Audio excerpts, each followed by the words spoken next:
Chers téléspectateurs d'Achonleyamba, bonjour ou bonsoir.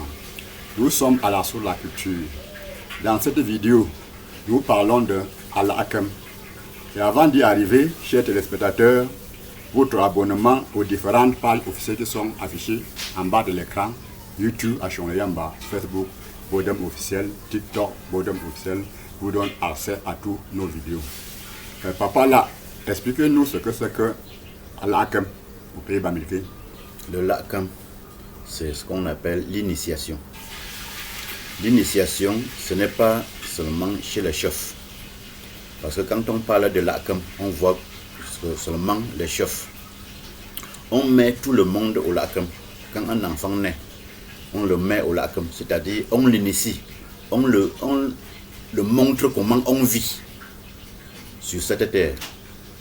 Quand on arrête un chef, on le montre comment on gère un peuple. C'est ça le Hakam. Et il y a des rites, des rituels qu'on fait pour accompagner une personne dans le Hakam.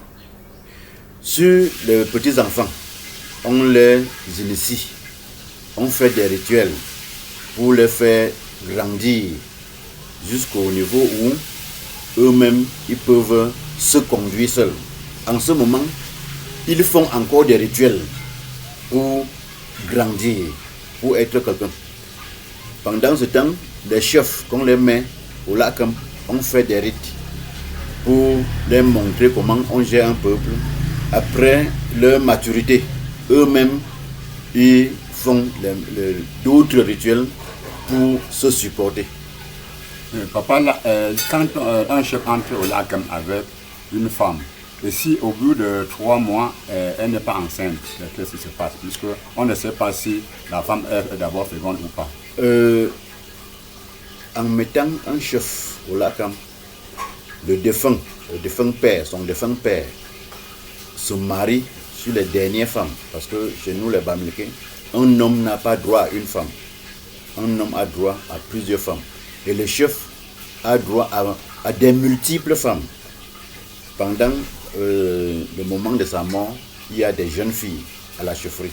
Ce ne sont pas ses enfants, ce sont ses femmes.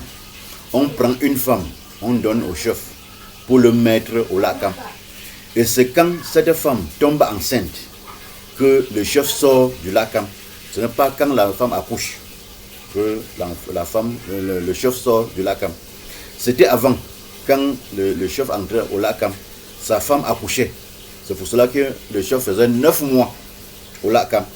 Aujourd'hui, le chef fait 9 semaines. C'est-à-dire, sa femme est tombée enceinte.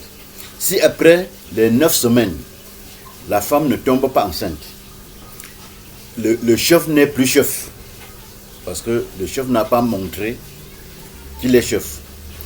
C'est pour ça que on ne met pas les stériles, les gens qui sont stériles, comme chef.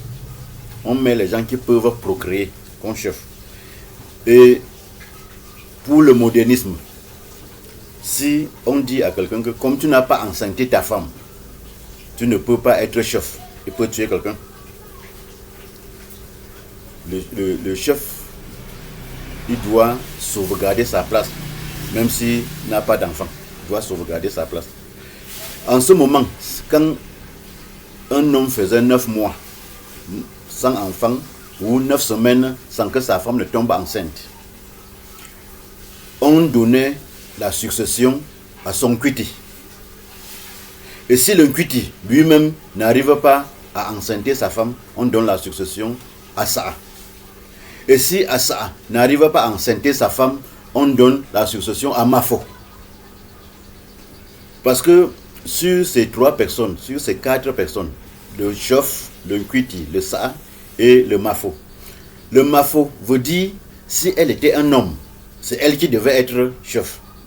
Comme elle est une femme, elle doit subordonner au chef. Donc, si dans une chefferie, tous ces 4 personnes n'arrivent pas à enceinte ou de tomber enceinte, on donne la succession à une autre personne. C'est ça le Hakam. Merci papa là de nous expliquer ce que c'est que le LACAM. Donc aujourd'hui, beaucoup de personnes, quand ils entrent au LACAM, et s'ils n'enseignent pas la femme, ils ne peuvent pas accepter qu'on donne à un cuité. Ils n'acceptent pas. Ils n'acceptent pas. Ils n'acceptent pas. Parce que la chaufferie est sucrée.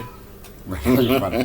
Bon, merci de nous soutenir pour les recherches au numéro 237 675 33 14 45 et au numéro 237 698 37 48 67.